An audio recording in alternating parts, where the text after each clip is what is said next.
Assalamualaikum warahmatullahi wabarakatuh. Perkenalkan, nama saya Denny Ramadhani, DIM 2017-04-10-272, jurusan Manajemen Keuangan. Nah, di sini saya akan mempresentasikan hasil penelitian saya terhadap penelitian tentang keuangan. Nah, sebelumnya yang saya hormati Ibu pembimbing saya, dosen pembimbing saya yaitu Bu Arni.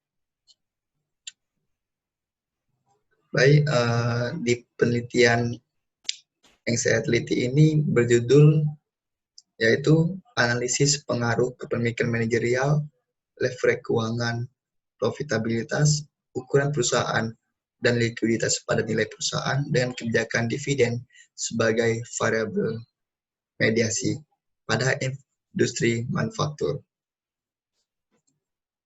Selanjutnya, latar belakang permasalahan penelitian ini banyaknya perusahaan atau dirinya perusahaan ini harus memiliki tujuan yang jelas.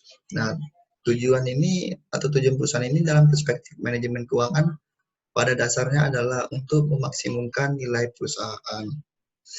Nilai perusahaan didefinisikan sebagai nilai pasar karena nilai pasar dapat memberikan kemakmuran pemegang saham secara maksimal.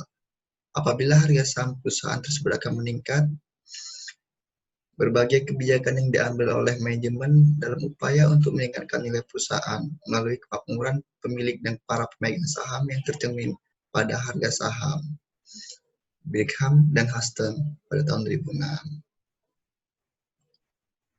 Jadi nilai perusahaan yang sudah go public ini yang sudah terdaftar di pasar modal tercermin dalam harga saham perusahaan. Saham perusahaan. Sedangkan penelitian nilai perusahaan yang belum go public nilainya terrealisasi apabila perusahaan akan dijual. Margareta tahun 2004. Setiap perusahaan yang terdaftar di PT Bursa Efek Indonesia menginginkan harga saham yang dijual memiliki potensi harga tinggi dan menarik minat para investor untuk membelinya. Nah, hal ini dikarenakan semakin tinggi harga saham, maka akan semakin tinggi nilai perusahaan tersebut. Nilai perusahaan yang diindikasikan dengan price to book value atau biasa disebut PBV yang tinggi menjadi keinginan para pemilik perusahaan atau menjadi tujuan perusahaan bisnis pada saat ini sebab akan meningkatkan kemakmuran para pemegang atau stakeholder. Wealth maximization Brigham dan Hart pada tahun 2006. Nah, dalam meningkatkan nilai perusahaan, jadi ada beberapa hal yang perlu dipertimbangkan dengan baik, yaitu kepemilikan manajerial, leverage keuangan, profitabilitas, ukuran perusahaan, likuiditas, dan kepemilikan dividen. Nah, faktor-faktor inilah yang menjadi penelitian saya untuk menganalisis apakah faktor tersebut mempengaruhi nilai perusahaan. Di rumusan masalah, berdasarkan latar belakang yang saya ceritakan, dapat pula dirumuskan permasalahan sebagai berikut. Yang pertama, apakah kepemilikan manajerial berpengaruh terhadap nilai perusahaan? Kedua, apakah leverage keuangan berpengaruh terhadap nilai perusahaan? Ketiga, apakah profitabilitas berpengaruh terhadap nilai perusahaan? Keempat, apakah ukuran perusahaan berpengaruh terhadap nilai perusahaan? Kelima, apakah likuiditas berpengaruh terhadap nilai perusahaan? Keenam, apakah kebijakan dividen memediasi kepemilikan manajerial, leverage keuangan, profitabilitas, ukuran perusahaan, likuiditas terhadap nilai perusahaan? Nah, tujuan penelitian ini yang pertama menguji dan menganalisis pengaruh kepemilikan manajerial terhadap kebijakan dividen sebagai variabel mediasi dan nilai perusahaan sebagai variabel independen. Yang kedua, menguji dan menganalisis pengaruh leverage keuangan terhadap kebijakan dividen sebagai variabel mediasi dan nilai perusahaan sebagai variabel independen. Jadi seterusnya setiap variabel begitu terus. Dan yang terakhir ini menguji dan menganalisis pengaruh kebijakan dividen yang memediasi kepemilikan manajerial, leverage keuangan, profitabilitas perusahaan dan likuiditas terhadap nilai perusahaan. Manfaat penelitian. Nah, yang pertama ini ada teoritis. Secara teoritis, penelitian ini memberikan pengetahuan dan kemakmuran penelitian dalam bidang manajemen keuangan pada umumnya. Penelitian ini diharapkan dapat mengembangkan ilmu pengetahuan, khususnya manajemen keuangan, terutama bagi akademisi yang ingin menganalisis pengaruh pendidikan manajerial, efek keuangan, profitabilitas, ukuran perusahaan, dan likuiditas pada nilai perusahaan dengan kebijakan dividen sebagai variabel mediasi pada industri manufaktur. Yang kedua, ada praktis. Hasil penelitian ini diharapkan dapat dijadikan sebagai bahan masukan dan evaluasi praktek lapangan, khususnya bagi perusahaan industri dan para investor tentang kebijakan dividen dan nilai perusahaan pada perusahaan industri manufaktur yang terdaftar pada Bursa Efek Indonesia periode 2016-2018. Mohon maaf, ini pada periode 2016 sampai 2019. Batasan. Terbatasnya objek yang digunakan dalam penelitian ini yaitu hanya perusahaan sektor industri manufaktur yang terdaftar di Bursa Efek Indonesia. Yang kedua, periode yang digunakan untuk penelitian ini masih terbatas, yakni perusahaan industri manufaktur yang ada di Bursa Efek Indonesia periode 2016 sampai 2019. Bab 2 adalah landasan teori. Dinilai perusahaan. Tadi menurut Ermawati dan Widiawati, pada tahun 2016, salah satu hal yang dipertimbangkan oleh investor dalam melakukan investasi adalah nilai perusahaan di mana investor tersebut akan menanamkan modal. Berdasarkan pandangan keuangan, nilai perusahaan adalah nilai kini atau present value dari pendapatan mendatang, future free cash flow. Nah, di kebijakan dividen, dividen adalah keuntungan yang diperoleh pemegang saham atas dana yang telah diinvestasikan pada sebuah perusahaan go public. Dividen merupakan kompensasi yang diterima oleh pemegang saham di samping capital gain mamdu pada tahun 2014. Di kepemilikan manajerial, struktur kepemilikan manajerial adalah tingkat kepemilikan saham oleh pihak manajemen yang secara aktif terlihat di dalam pengambilan keputusan. Leverage keuangan. Menurut Tawil pada tahun 2005, rasio leverage mengukur tingkat solvabilitas suatu perusahaan. Rasio ini menunjukkan kemampuan perusahaan untuk memenuhi kewajiban finansialnya seandainya perusahaan tersebut pada saat itu dilikuidasi. Profitabilitas. Nah, profitabilitas adalah kemampuan perusahaan memperoleh laba. Semakin besar tingkat keuntungan atau laba, semakin baik pula manajemen dalam mengelola perusahaan. Seperti tahun 2003. Ukuran perusahaan atau firm size dalam perusahaan dapat ditentukan berdasarkan total aktiva atau penjualan dan kapitalisasi pasar.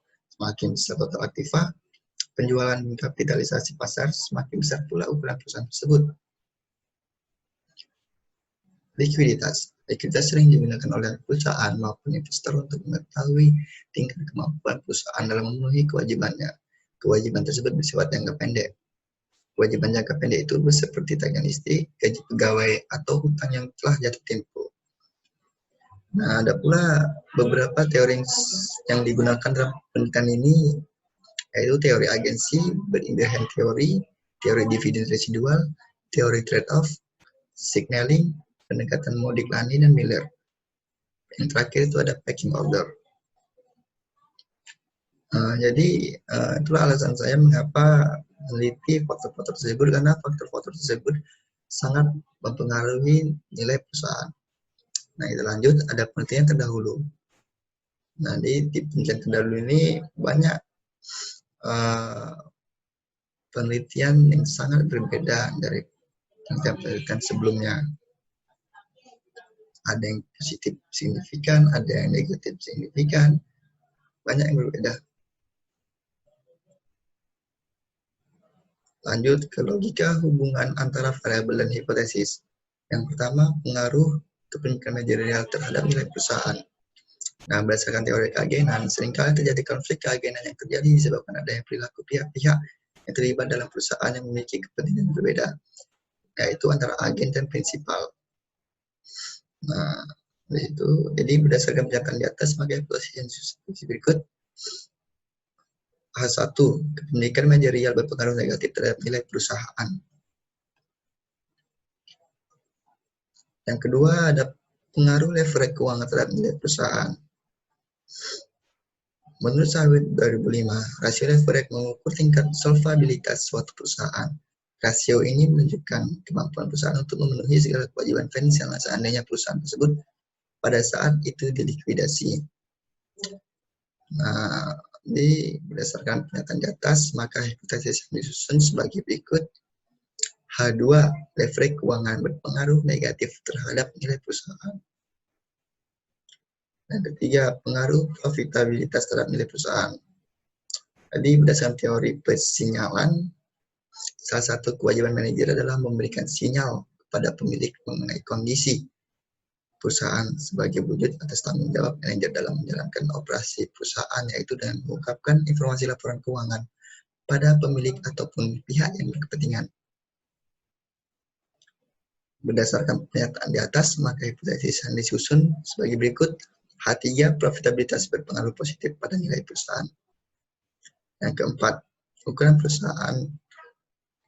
ukuran perusahaan terhadap nilai perusahaan. Jadi, ukuran perusahaan ini merupakan hal yang penting dalam proses laporan keuangan. Sudah cukup jelas, jadi berdasarkan pernyataan di atas, maka hipotesis yang disusun sebagai berikut. H4, ukuran perusahaan berpengaruh positif signifikan terhadap nilai perusahaan. Yang kelima, pengaruh likuiditas terhadap nilai perusahaan. Kemampuan perusahaan dalam memenuhi kewajiban jangka pendeknya akan direspon positif oleh pasar. Hal ini sesuai dengan konsep signaling theory. Tingkat likuiditas yang tinggi, maka pasar akan menaruh kepercayaan terhadap perusahaan bahwa perusahaan tersebut dapat menjaga tingkat likuiditas yang artinya perusahaan tersebut memiliki kinerja yang baik. Berdasarkan pernyataan di atas, maka hipotesis yang disusun sebagai berikut. H5, likuiditas berpengaruh signifikan positif terhadap nilai perusahaan. Yang keenam, pengaruh kepemilikan manajer terhadap nilai perusahaan dengan kebijakan dividen sebagai variable intervening. Menurut teori Berinterhand yang dikemukakan oleh Gordon dan Lindner dalam Brigham dan hasil dari satu pembayaran dividen yang tinggi dapat memaksimalkan nilai perusahaan. Hal tersebut dikarenakan investor lebih menyukai keuntungan dalam bentuk dividen daripada keuntungan sebagai akibat dari perubahan harga saham atau capital gain. Berdasarkan pernyataan di atas, maka hipotesis yang disusun sebagai berikut. H6, kebijakan dividen memediasi hubungan kepemilikan manajer terhadap nilai perusahaan. Yang ketujuh, pengaruh leverage keuangan terhadap nilai perusahaan dengan kebijakan dividen sebagai variable intervening. Berdasarkan pernyataan di atas, maka hipotesis yang disusun sebagai berikut. H7, kebijakan dividen memediasi hubungan leverage keuangan terhadap nilai perusahaan. Yang ke-8, pengaruh profitabilitas terhadap nilai perusahaan dengan kebijakan dividen sebagai variable intervening. Berdasarkan data di atas, maka hipotesis yang disusun sebagai berikut. H8, kebijakan dividen memediasi hubungan profitabilitas terhadap nilai perusahaan. Yang ke-9, pengaruh ukuran perusahaan, nilai perusahaan, dan kebijakan dividen sebagai variable intervening.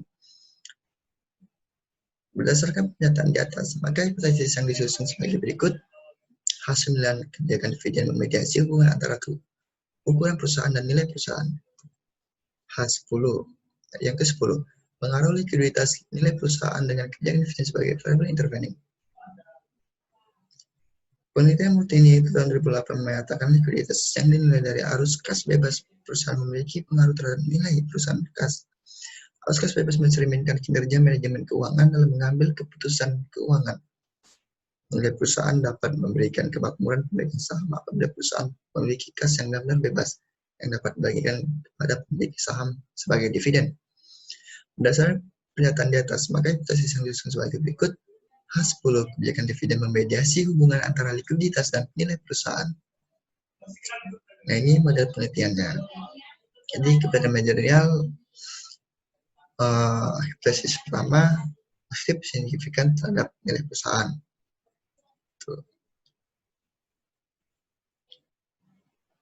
Di bab 3, objek penelitian. Populasi yang digunakan dalam penelitian ini adalah perusahaan sektor industri manufaktur yang terdaftar di Bursa Efek Indonesia dengan menggunakan laporan keuangan pada periode penelitian 2016-2019. Nah, ada pula metode pengambilan sampel. Populasi pada penelitian ini adalah perusahaan manufaktur yang terdaftar di Bursa Efek Indonesia. Pada penelitian ini, teknik pengambilan sampel dilakukan dengan metode purposive sampling dengan tujuan untuk mendapatkan sampel yang representatif dengan kriteria-kriteria tertentu yang sudah ditetapkan. Kriteria penelitian sampel yang digunakan dalam penelitian ini adalah sebagai berikut. Yang pertama, perusahaan industri manufaktur yang selalu menyajikan laporan keuangannya di Bursa Efek Indonesia pada periode penelitiannya itu tahun 2016 sampai 2019. Yang kedua, memiliki price to book value yang mencerminkan nilai perusahaan yang terus bertambah. Yang ketiga, perusahaan industri manufaktur yang membagikan dividen selama periode pengamatan yaitu tahun 2016 sampai 2019. Yang keempat, perusahaan industri manufaktur yang laba selama periode pengamatan yaitu tahun 2019 sampai 2019. Yang kelima, perusahaan industri manufaktur yang menggunakan mata uang rupiah dalam laporan keuangannya. Next, jenis data. Jenis data yang dipakai pada penelitian ini adalah data kuantitatif. Metode penelitian kuantitatif dapat diartikan sebagai metode penelitian pada populasi atau sampel tertentu. Pengumpulan data menggunakan instrumen penelitian, analisis data bersifat kuantitatif atau statistik, dengan tujuan untuk menguji hipotesis yang telah ditetapkan. Data kuantitatif berasal dari data sekunder yaitu berupa annual report, data di laporan keuangan tercatat di Bursa Efek Indonesia. Metode pengumpulan data.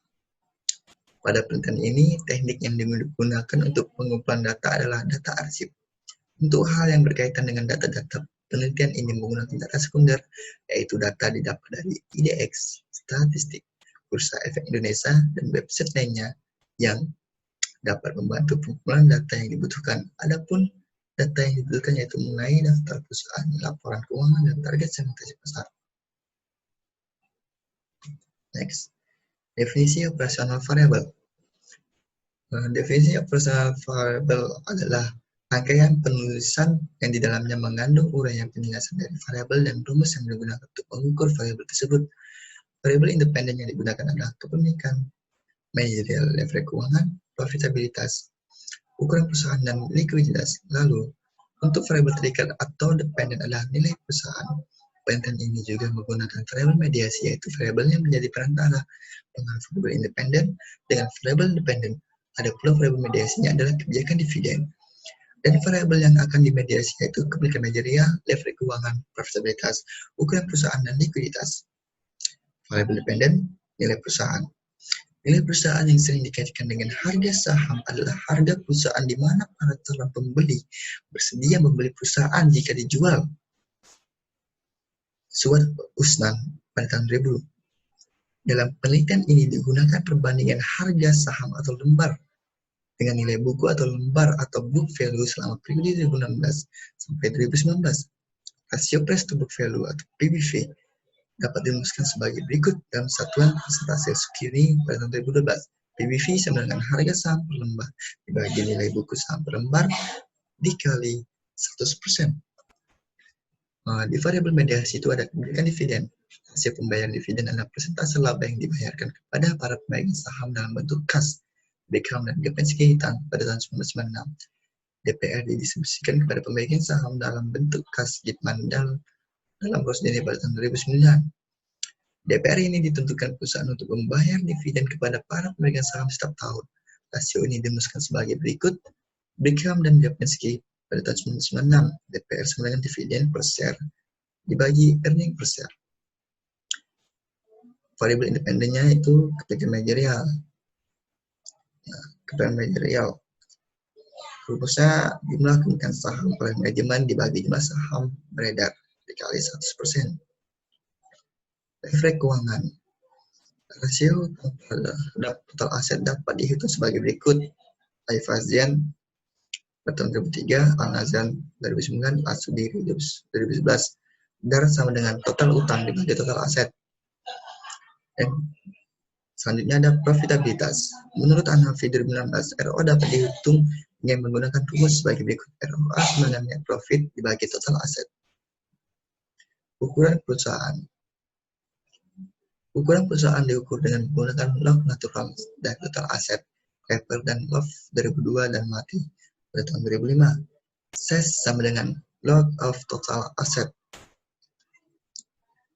Likuiditas. Current ratio dirumuskan sebagai berikut. Di Agustini pada tahun 2010. Current ratio aktif lancar dibagi pasif lancar dikali 100%. Selanjutnya ada metode analisis data. Yang pertama itu ada uji statistik deskriptif. Statistik deskriptif digunakan untuk mendeskripsikan variabel-variabel yang diteliti di penelitian ini. Statistik deskriptif akan memberikan gambaran umum dari setiap variabel penelitian. Alat analisis yang digunakan adalah nilai rata-rata atau mean, distribusi frekuensi, nilai minimum dan maksimum, serta deviasi standar. Data yang diteliti akan dikelompokkan yaitu kemungkinan manajerial, level keuangan, profitabilitas, ukuran perusahaan, likuiditas, kebijakan dividen, dan nilai perusahaan. Yang kedua ada uji asumsi klasik. Untuk memperoleh hasil yang lebih akurat pada analisis regresi berganda, maka dilakukan pengujian asumsi klasik agar hasil yang diperoleh merupakan persamaan regresi yang memiliki sifat Bayes linear unbiased estimator atau biasa bilang BLUE.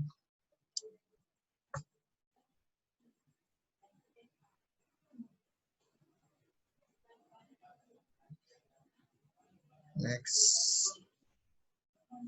Nah, jadi di asumsi klasik ini ada berapa, yaitu ada uji normalitas, yang kedua uji multikolonialitas, yang ketiga ada uji heteroskedastisitas.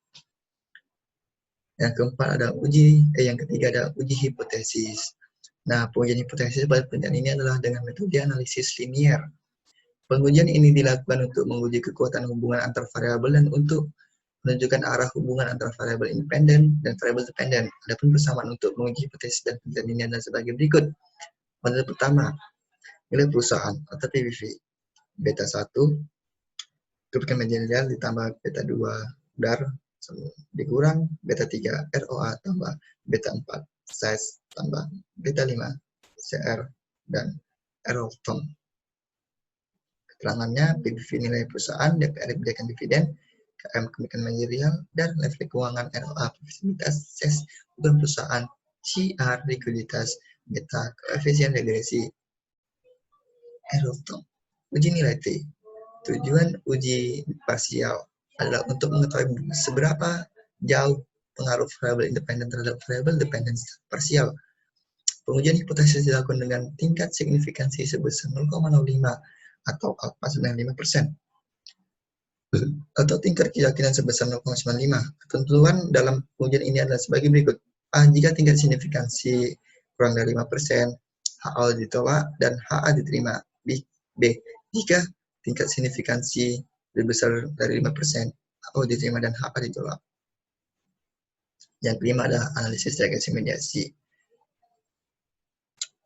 Nah, variabel mediasi merupakan variabel penyerah atau antara yang terletak di antara variabel independen dan dependen, sehingga variabel independen tidak langsung mempengaruhi berubahnya atau timbulnya variabel independen. Nah, ini ada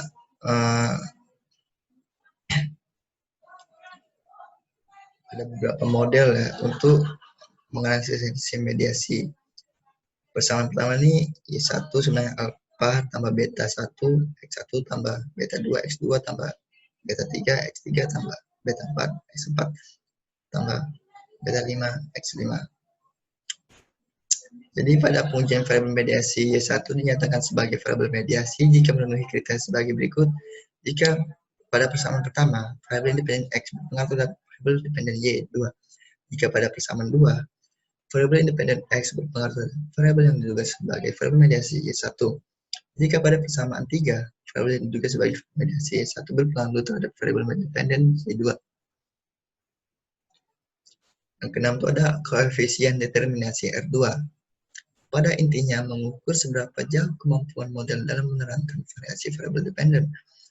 Nilai koefisien determinasi adalah antara 0 dan 1. Nilai R2 yang kecil berarti kemampuan variabel dependen dalam menjelaskan variabel variasi variabel dependen sangat terbatas. Nilai yang mendekati 1 berarti memberikan semua informasi yang dibutuhkan untuk memprediksi variasi variabel dependen. Golali 11. Jadi ada 6 metode menganalisis data tersebut. Baik, terima kasih. Mungkin itu saja yang bisa saya sampaikan. Lebih dan kurang saya mohon maaf jika ada kata saya salah atau kurang jelas. Tolong dimaafin. Billahi fi sabilillah fastabiqul khairat. Wassalamualaikum warahmatullahi wabarakatuh.